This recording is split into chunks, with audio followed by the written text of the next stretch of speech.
All right, welcome everybody. We're going to get started in just a few minutes.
All right, thanks everybody for joining today. We're really excited to have you on with us. Welcome to Entrepreneurship Month, November 1st. And this first webinar is really just about what is entrepreneurship. We have an awesome guest with us today, Brandon Griffin. And we're going to get right into introductions. But first off, I just want to thank all of you for attending today. It's going to be a jam-packed session. We've got a lot of really cool information and discussion for you all. So we really thank you for attending. A couple housekeeping items. If you do have questions, just go ahead and go down to the bottom portion of the Zoom screen and click on that Q&A button. You can drop your questions directly in there. Brandon and I can both see those, and we'll answer those as we go through. I see there's already a question in there around, is this going to be recorded? And the answer is yes, we are going to record it, and it'll be up on our website afterwards. So you'll be able to see bits and bytes of this webinar.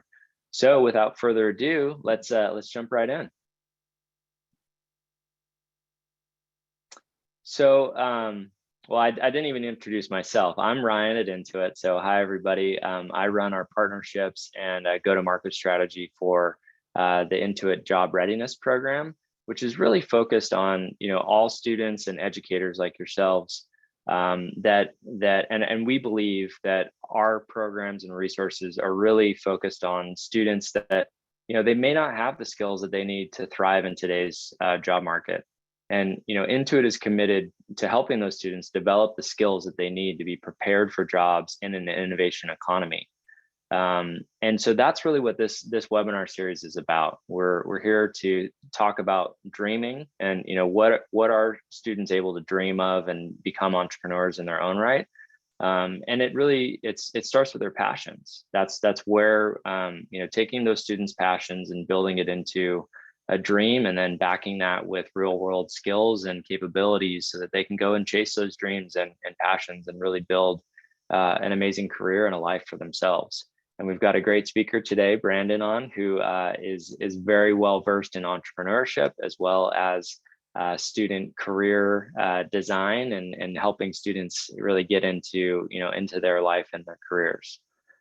So that's what the webinar is about today. We have a few more webinars coming up later on in the month. It's all about building and how do we teach entrepreneurship, succeeding, and how we build student confidence. And then finally, we're going to cap off the month with personal to professional financial literacy. And we're going to take some of those personal financial skills that Intuit is known for and show you how you can integrate those into some of your entrepreneurial student journeys. So we'll jump right into a bit more on intros, but today, as I mentioned, we have Brandon with us. And Brandon, I won't jump in for you. I'll let you introduce yourself, but please tell the group a little bit about yourself and what you've done so far. Yeah, hey Ryan. Well, no, thanks so much for having me on you all's first webinar to lead into Entrepreneurship Month. I'm so passionate about entrepreneurship in general, but especially when it comes to the topic of youth entrepreneurship, because I'm fortunate enough to be like a walking case study, and we'll get into that a little bit later, of what can happen when you instill the values and the concepts of entrepreneurship into a young person at a very early age. And as you can see on the screen, some of my story, but to sum it up, I was that student who traded in their PlayStation during the dot-com boom for their computer. And I learned the skill of website design while I was still in elementary school. And long story short, I'm still in the space of digital advertising as a career. And I've participated a lot in entrepreneurship in general through different startups throughout the last 20 years or so. And just right now, I'm really focused in on helping the next generation of young professionals, Gen Z, right? Because I'm a millennial. Ryan, I'm not sure, are you a millennial? Yep, millennial as well. Millennial, yeah. So Gen Z, that's the audience. Where I'm not too old, but I'm not too young as well. I've got some wisdom that I can share, and so I'm really dedicated to sharing some of the insights and things that I've learned along the way with Gen Z right now. All right, we can go to the next slide. Thanks so much, Brandon. And just a little bit about me. So again, I run our partnerships program here, and this is within corporate responsibility. So we work with strategic partners as well as school districts all around the world to bring our Intuit resources to life and enable educators and educators and students to really build these skills that we think are going to prosper the next generation. I'm also an innovation catalyst, so that's really just a design speak word for being good at design thinking. At Intuit, we have innovation catalysts that focus on design for delight, which is our methodology. I have a great focus on entrepreneurship and personal finance as well, because those are really the core offerings of our program and what we try to bring to life with all of our educators and students. So yeah, it's a little bit about me, but let's jump right into the next slide. So I'm gonna play MC here and ask some questions to you, Brandon, around what is entrepreneurship? What does that term mean to you? And obviously you have your own personal journey and to reflect on. Yeah, what does entrepreneurship mean to you? And then I think also for the Gen Z students that you counsel and coach in your everyday, if you can expand on that, that'd be great. Yeah, absolutely. I think, when people traditionally think about what entrepreneurship is, they think about starting a business. They think about the huge task of needing a business plan, having to get a loan, having to get a storefront, brick and mortar. And that can be a pretty tall task for some students, young people to grasp, people in general.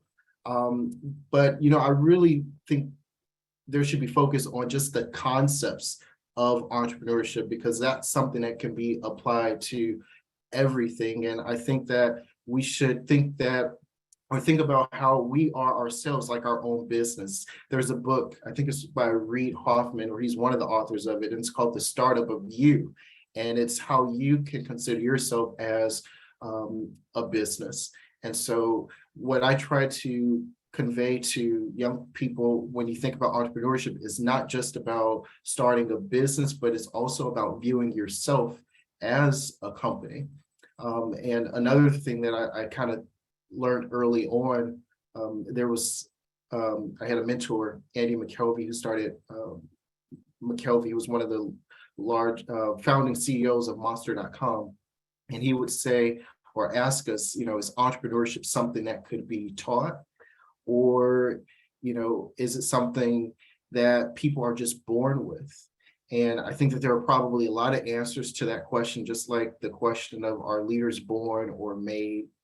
But one thing I think for sure is that entrepreneurship is something that can be positively reinforced.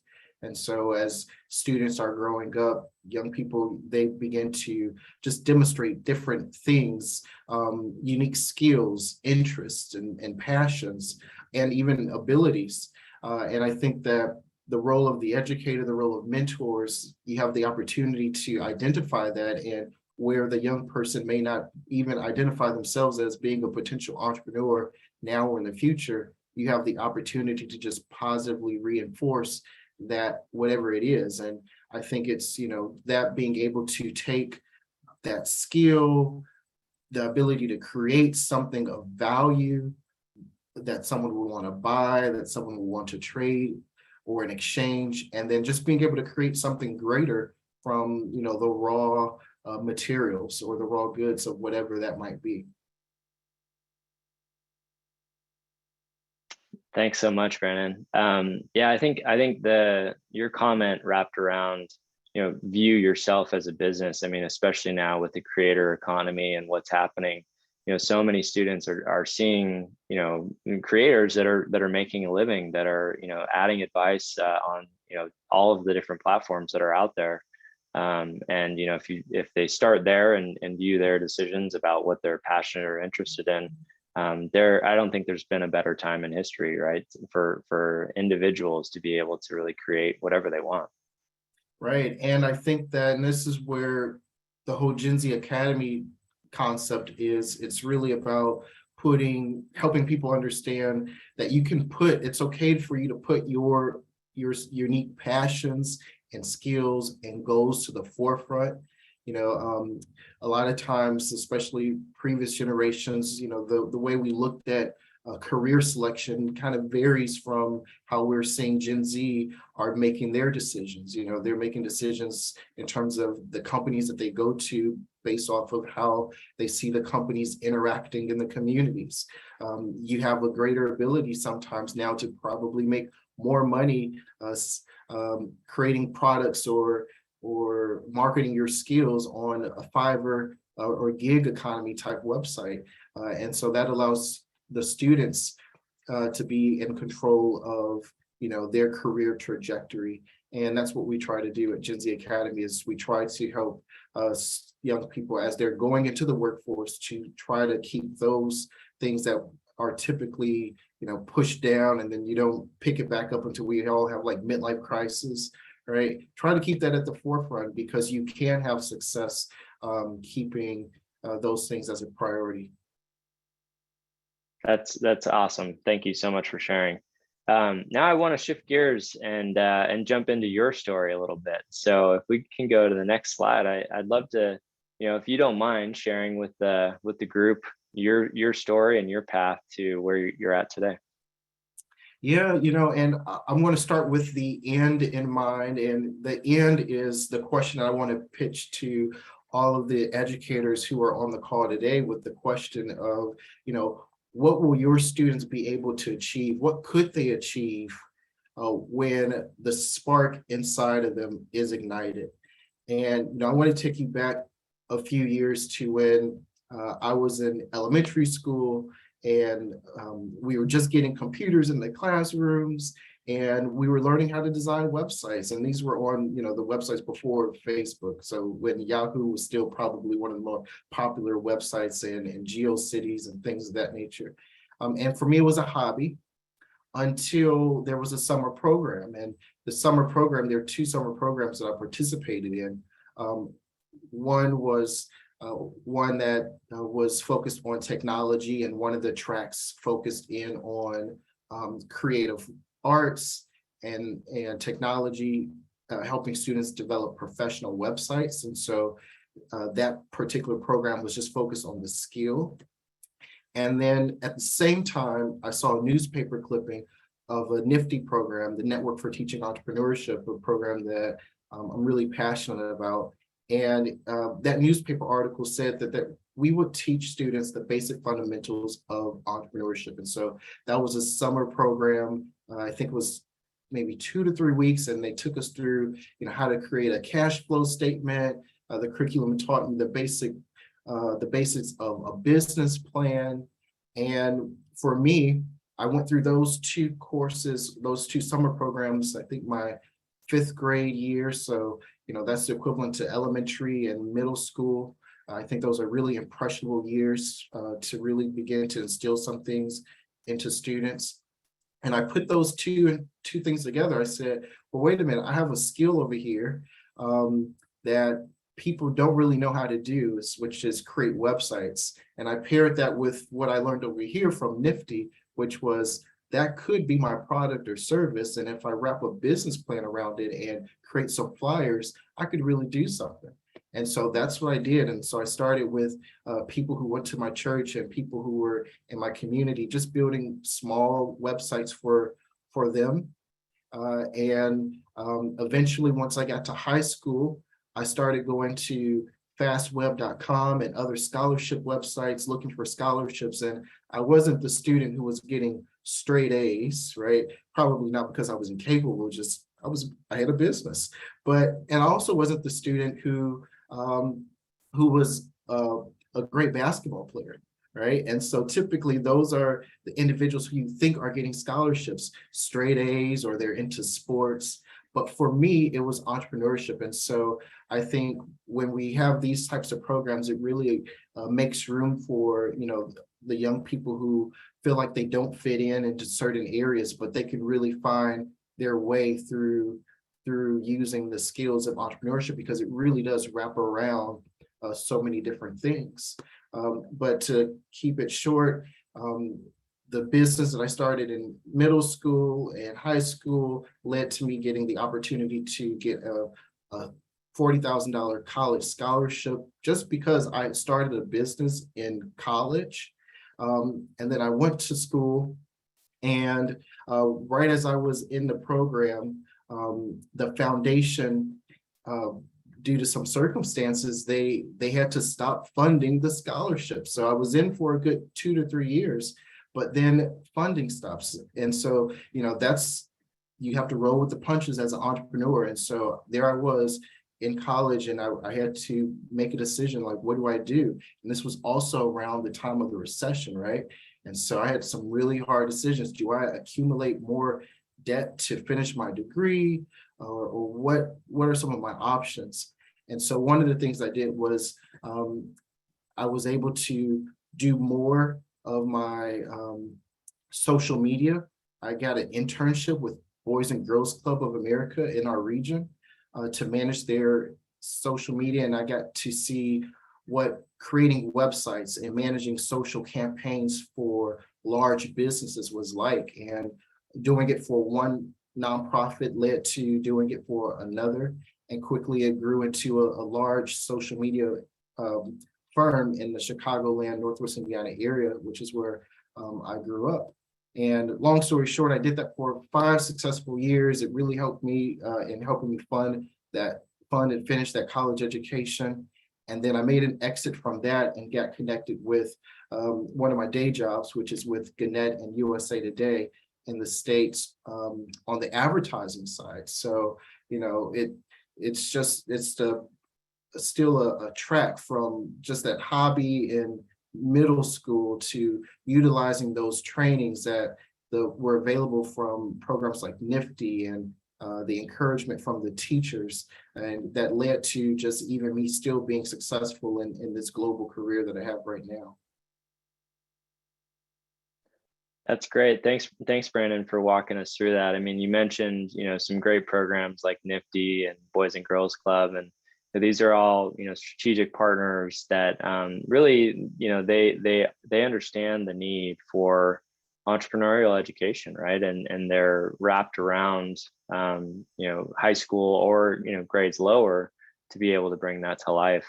One question for you, do you feel like you just kind of followed your path as it wove through, or did you make tough decisions as you went through around, hey, I'm not gonna take this opportunity because it doesn't necessarily align with me, or did it just kind of, how did your path wind as you went through each of the, maybe after college, like what did that lead to?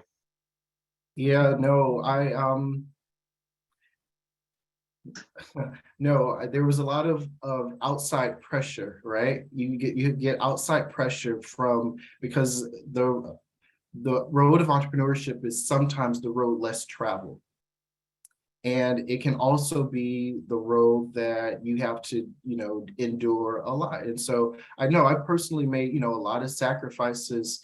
I had to sacrifice, getting a brand new car, because I personally didn't want the debt and I think, Ryan, you all can appreciate that because you all do a lot with personal finance.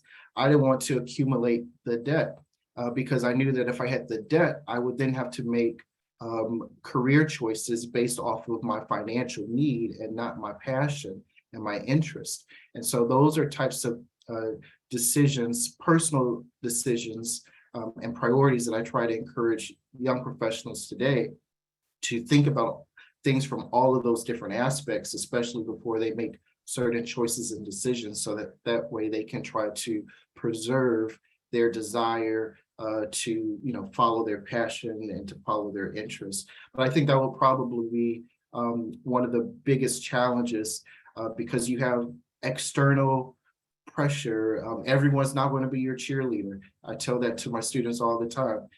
So sometimes you have to find that group of individuals that you can surround yourself, and sometimes they are the teachers who you see every day. It may not be the people in your household, and it may be individuals that you have to connect with in programs like our Gen Z Academy program that will give you that support and encouragement you need to stay the course, to really try to realize the dream that you have for your own career in life. Great advice. Thank you for sharing.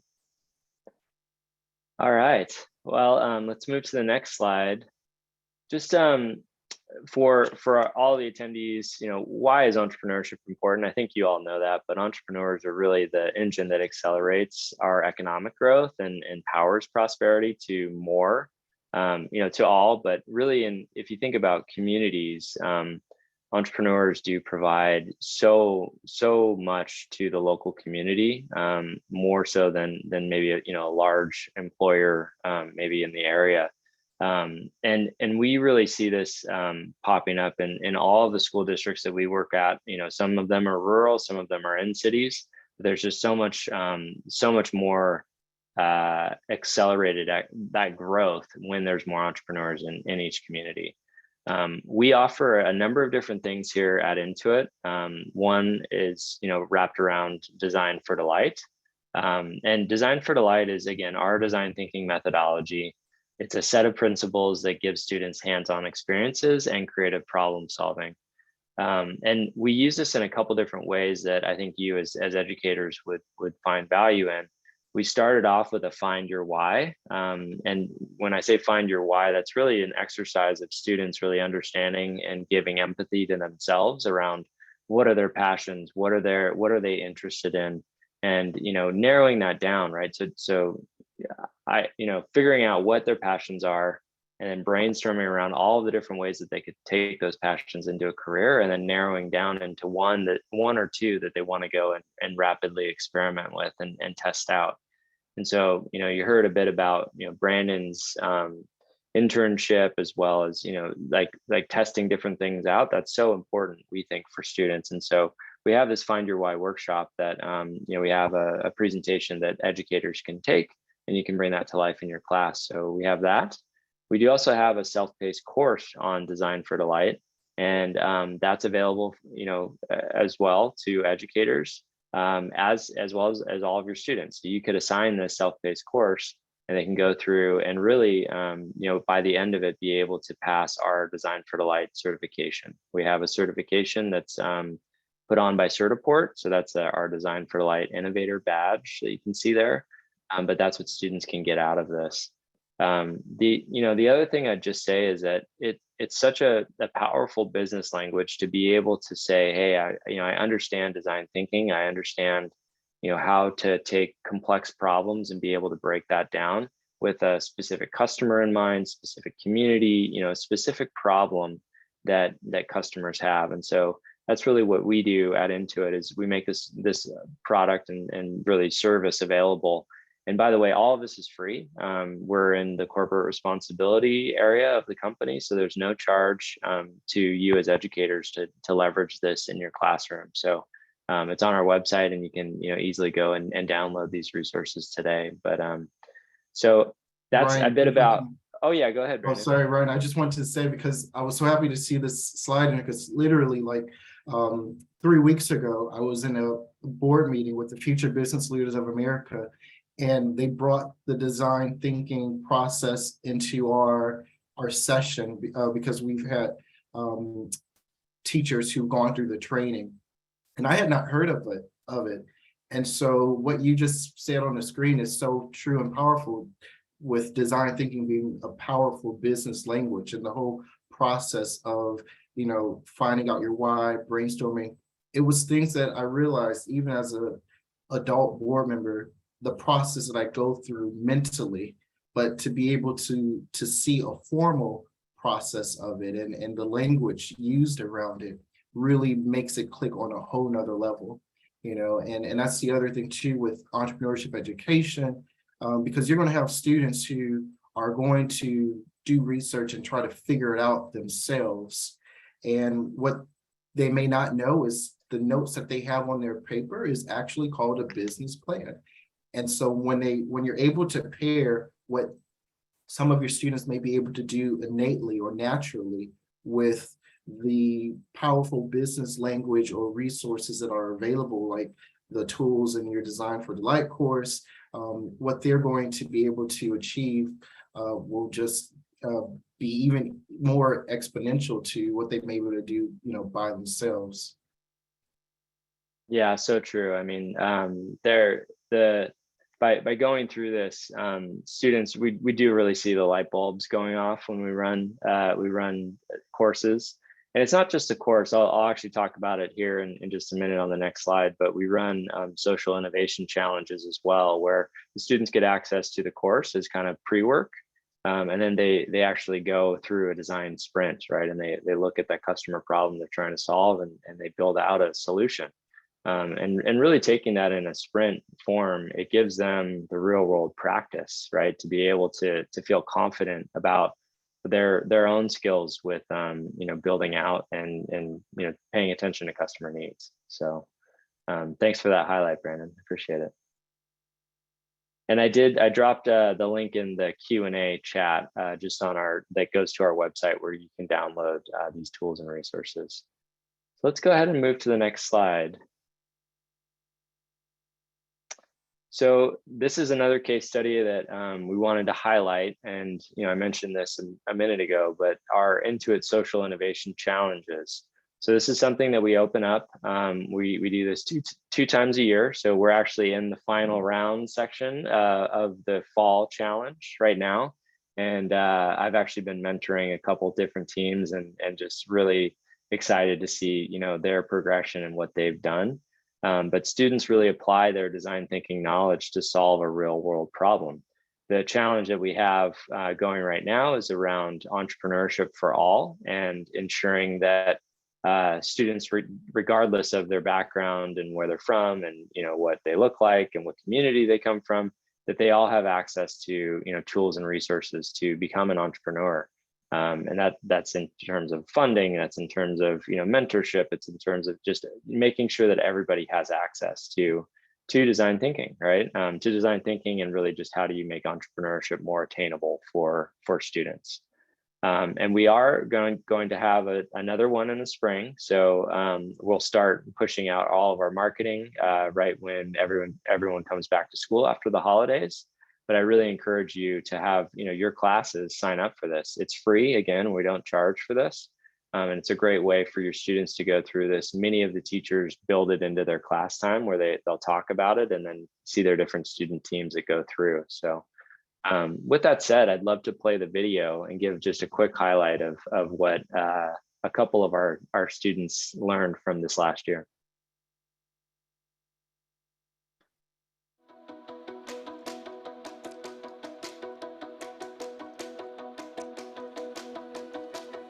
The Social Innovation Challenge is a challenge presented to high school students all across the nation in order to find a solution and innovate their own project in order to help underprivileged people pursue business. I went through the Design for Delight training, and from there I learned about the Social Innovation Challenge. We first start with a course which is provided by Intuit, which teaches about customer empathy. First when it kicked off, we were a little bit scared to try something so new. The Social Innovation Challenge actually teaches students critical thinking, creative problem solving, and collaboration. We created a website called Enlighten, which is a platform for women so they can learn about the basics of business. Intuit gave us all these resources, materials, and ideas, and even data and statistics to help us with our project. We use the Intuit mentors' expertise in their field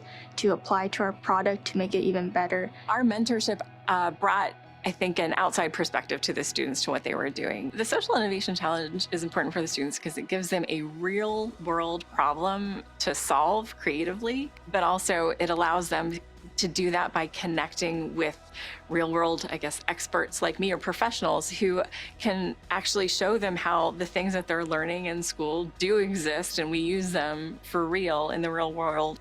I liked how the challenge was outside my comfort zone. I never had the opportunity to just sit down with the team of 3 other students to build a solution that so directly tackles a world problem like this. Some skills I learned from the Social Innovation Challenge is adaptability and being able to hear feedback and be able to apply it to our solution so that we can make it into an even better product.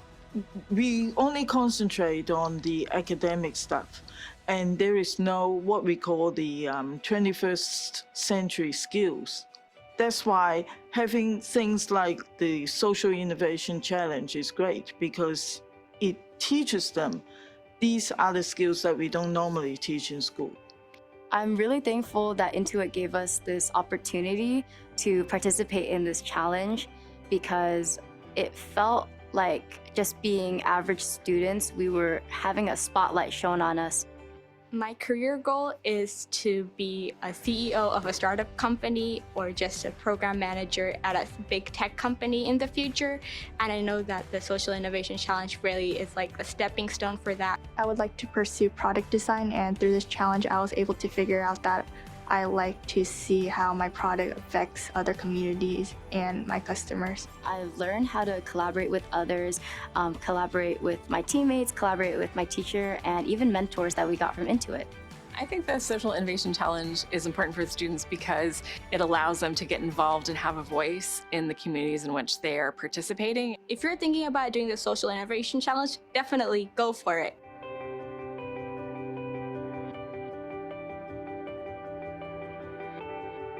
All right. So hopefully that was inspiring. I know that team specifically was really great to work with. We have a couple other of the student teams that are here, but we encourage students to sign up in groups of 5 to 8 so that they can have that internal collaboration and more minds to build out their solutions. And again, that's going to come up in the spring again. So we'll be sure to add you all to the registration emails and lists that are going to go out to sign up. A couple questions before we jump into this discussion that popped up in the Q&A. One was just, do most educators utilize the self-paced course, as a course on its own? And I'd say, there's a mix. We have, many educators that do direct their students directly to that.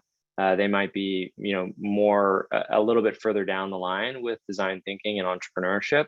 But we do also have, educators that might not have taught entrepreneurship or design thinking in their class, and they use the Social Innovation Challenge as a good way to, they have the students take the course and then they actually go through the sprint, which I think is probably, a great way, especially if you're not as familiar with entrepreneurship or design thinking just yet. But once you go through it one time and you have that, included in your class discussions, I think that, you'll be able to do that, easily in the future. So enough with the plug for that. You can't tell I'm excited about the Social Innovation Challenge, but a few questions and really discussion for you, Brandon, and for the educators that are on the call today. We'll just go through these 4, and if you all have items that you want to add in, please do drop those in the Q&A. But how do we define a successful entrepreneur? And Brandon, I'll kick it to you first to get your thoughts. Yeah, thanks for that. No, I think that as we start to define a successful entrepreneur, I think it's important to know that there are different types of entrepreneurs. You'll have some individuals who have ideas as big as Facebook, and people who have goals and desires to, take over Facebook and buy it, but then you also have individuals who just want to start that local business to, stay in the community and give back and help individuals within our community, grow. You'll have some individuals that want to create a business for legacy, and to help, start that process of like generational wealth and like to pass it down to their children. You have individuals who pursue entrepreneurship so they can have a better control of their work-life balance and how they go through their life and managing work and family. And so I think it's important to just try to understand the view of success from all of those different lenses, especially as we're working with our students to help them see, that their entrepreneurship is something that can support the vision for whatever their life is, for whatever they see, as big as it is or as small as it may seem to others. But even though it may seem small to others, it could very much be very meaningful and impactful to them. That's great. Thanks so much. Let's move to, how do we collectively define entrepreneurship? And I think you kind of touched on it with the successful entrepreneur, but anything else you would want to add to defining entrepreneurship?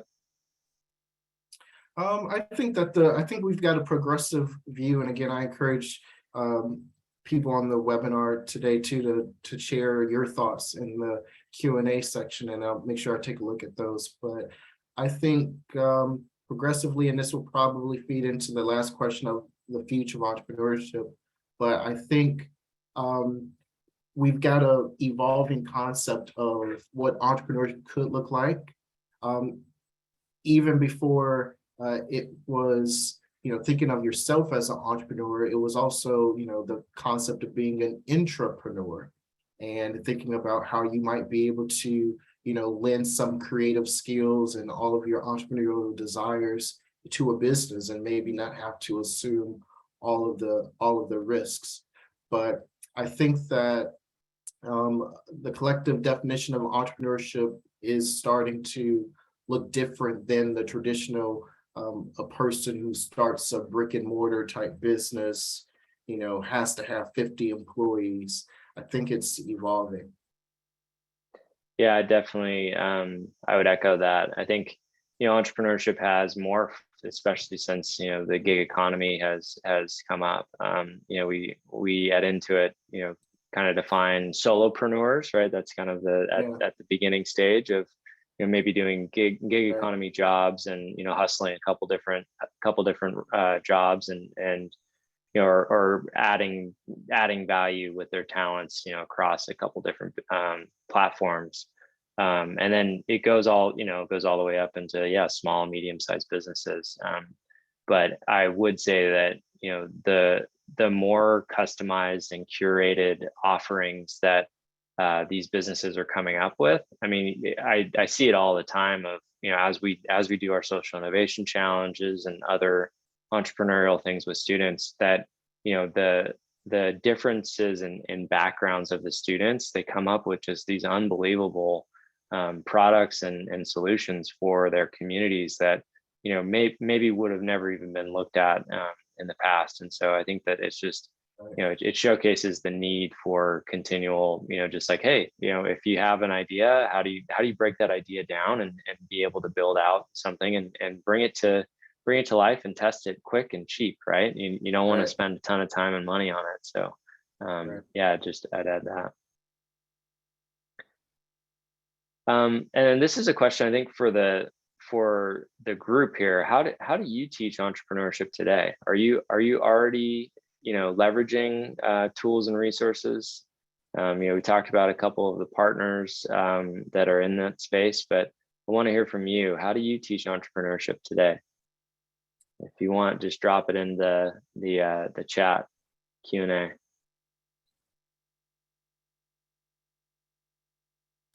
And while we wait for that, Ryan, when I was growing up, even before I got to the teacher that had the actual entrepreneurship curriculum for students, I had a teacher who used tickets as a part of his, I think it was positive behavior reinforcement, or I don't know the exact terminology, right? But we would all get tickets. And so, he was teaching us, as we had to collect tickets, the tickets had values. He was teaching us essentially money management. But then there was an opportunity where someone within the classroom was able to start a bank and, actually manage that bank, and students were able to deposit, so it's also not just about having a curriculum, but just looking for small moments like that to where you can turn it into something and then teach students those same types of skills. Yeah, that's exactly what we're talking about. How do you get creative? Yeah. How do you get your students engaged in this? Yeah. So I see a couple answers in the chat. So Arturo, he teaches them admin courses like business problem solving, business writing, and business communications. Okay. And it looks like Bradley, he does a Shark Tank project with 7th grade students. And I love that on the Shark Tank. I can imagine, coming up with crazy, awesome ideas and trying to pitch them. All right. Anything else? Any other ways that attendees? Oh, it looks like we got Bonnie uses a school-based business. Those are also really good too. Real world scholars that they establish as an ed corp. See, there's a nifty course that Anthony uses to teach Entrepreneurship 1. Yep, we love Nifty. They do an awesome job. Let's see. Oh, okay. They've been teaching financial literacy and investing, but not entrepreneurship yet. Okay. Well, Adam, you're in the right spot. This is we're going to get you hooked up with all the right resources.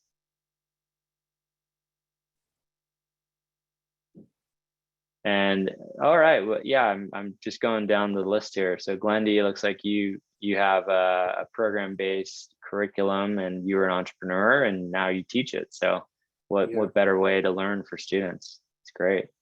Yeah. Bonnie mentioned SBA.gov resources and speakers from the mentor program like SCORE. I use SCORE. I promise, Ryan, any type of program that was related to youth entrepreneurship, I probably used it or went through it, including getting mentor advice from SCORE on that website. So Bonnie, that's a really good resource.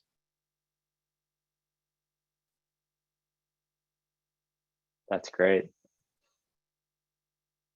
Let's see. Okay, another one from Melissa. She's bringing in local guest speakers to speak about their journey. Yeah, that's awesome to be able to have learning in the classroom and applied to the real world. Yeah, to have those locals that have been down the road before the students. That's great. Just like Brandon. Yeah. Startup weekend. I like that. To high school entrepreneurship group from Bradley.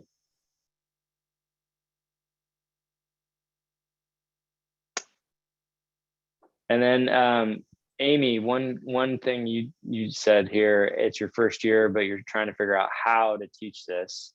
So I know it's interesting, right? Balancing state standards into the business and marketing standards. So you're doing basics now, which I think is great, right? That means that they're getting the foundational principles. And then also you have spent a lot of time on ethics with 9th and 10th graders. So that's great. Well, I would say, again, check out our resources. We've got some of those free materials and that course on design thinking that you can leverage, as well as have your students, join the Social Innovation Challenge this coming spring.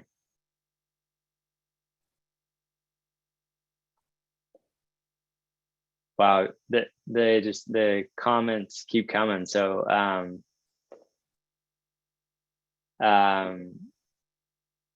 so I've seen accounting fundamentals, based projects. Yeah, there's one, I think it's Darren in Dallas. he gives them a global business project. They each do a different country and develop a product, service, merchandising idea based on something the country needs and does not have, but can use local labor, products, and services. I think that's a really good one too. That's a really good one, because that's one thing that we really do have to begin to help our students, prepare for, is how do you compete globally? How do you compete globally, and stand out and market yourself internationally? Even if you don't want to physically move across the pond, you're still competing with talent in all different parts of the world. That's spot on. And then I'd also just mention that, our next webinar, which is next week, I think on Wednesday, is how are we teaching entrepreneurship? So we actually have another guest that is an entrepreneurship teacher. She does a fantastic job and uses some of the tools that we offer. So I'd encourage you to join the next Wednesday webinar to learn more on how to teach. And if you've got some of those questions or just getting started, be sure to join us back next week. All right. Brandon, do you see any other comments we want to speak to? Let's see. No, I think that was all.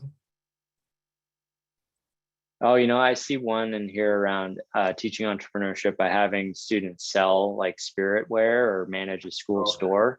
Yeah, I know that's something that we work closely with some school districts as well as some of our partners to bring that to life, to really understand, the transactions that they have, invoicing, how to manage vendors as well as, customers that are coming in and buying their school spiritware. And then the students can even, it says here that Jill's has students take out a loan from the school and create their own item to market and sell. And then, students can keep their profits. So what a great, low risk way for students to really experiment and bring their ideas to life. So that's really, really cool. Thanks for sharing, Jill. All right, well, let's move on to the last item here. So what is the future of entrepreneurship? Oh, let's go back just one more. And Brandon, I know you had some thoughts on that. So I'll pose the question again to the whole attendee list. If you want to drop in, what does the future of entrepreneurship look like for you and your students? But Brandon, if you have any thoughts, I'd love to hear it. Yeah, I think the future of entrepreneurship is younger. I think it's digital. And I think it is, I feel like global is a given, but it's probably also, I'll say, personal. I think it's younger because with again, digital, social media, individuals able to create content and that be something that you monetize. I mean, I know young people who are negotiating with their parents whether or not they have to do extracurricular activities because they could actually make more money working on their website or creating a video on YouTube once it's monetized. So I think the future of entrepreneurship, it's going to be easier for people to get involved even at earlier ages, right? So you really don't even have to be finished with elementary school before you can create and start up a legit business. Sure, you may have to get some support to open up your bank account and handle some legal documents, but it can get done. So younger, digital, and then when I say personal, the thing I want to emphasize there is personal because with technology, we can create more personalized products, but also I think personal in terms of, like we mentioned, corporate social responsibility, community. People will begin to create businesses, not just for personal gain, but to give back to the community and to support causes that are important to them around the world around them. Yeah, that's great. I think I agree with you. I mean, the ideas that are coming out of the students that we work with, the ideas and the businesses and how they spin up new ideas and are able to adapt, and the tech tools that they're just they're digital natives, and they're able to capture, understand, and implement new tech tools so much faster. So I definitely agree on digital, personal, as well as younger. Yeah, and the ability to scale, right? I mean, to take things on a global basis and be able to do that. So definitely agree on the future of entrepreneurship is bright. And I think there's just such a bigger opportunity to give customized products and services, as you mentioned, right? Whether that's in the community or with their specific sport team, or whatever people are into. There's just an ability to really take things and nurture those individual needs. So great comments. What about from the group here? All right, so Lori said empathetic, and I would agree there. That's the first part of design thinking is customer empathy, right? Having that empathy and really being able to listen to customers to create a solution is the first step. So I couldn't agree more on that. All right. Well, we're coming up on the final few minutes of our session today, but I wanted to first off thank Brandon for being such an awesome guest and being here with us and sharing some of your wisdom and insight and your story and your career. We at Intuit really appreciate it, and I know all of our participants did as well. Cool. No, thanks for having me, Ryan, and thank you to everyone on the call too for just having your interest in entrepreneurship and all the work that you're doing in the classrooms, on top of trying to get across your regular standards. My wife is a teacher, my family members, my grandmother was an educator, so I have a special place in my heart for educators, and I know that what you do is hard work. And so when you're adding on concepts of entrepreneurship that may not be directly tied to the traditional standards, I know that can be a huge weight. So just thank you for the work that you're doing. Yeah, thank you. Thanks to everybody. We really appreciate it. And please join us next week on November 9th at 7:30 Eastern. We're going to be diving into how to teach entrepreneurship and how are we teaching entrepreneurship. So again, another active discussion, and looking forward to seeing you all there. Thanks again for joining us today.